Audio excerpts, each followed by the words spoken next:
You can rename items by going to the main page and tapping, choosing rename preset, and I'm going to put square brackets right.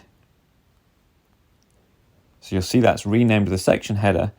But what if I wanted to add that square brackets right to all of these items below?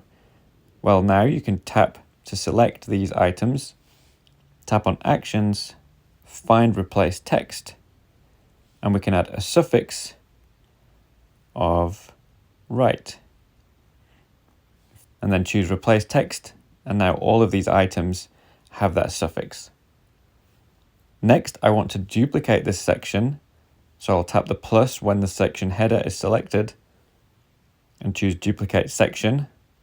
We'll make one copy. And this one, I want to rename all of these so they have an L at the end.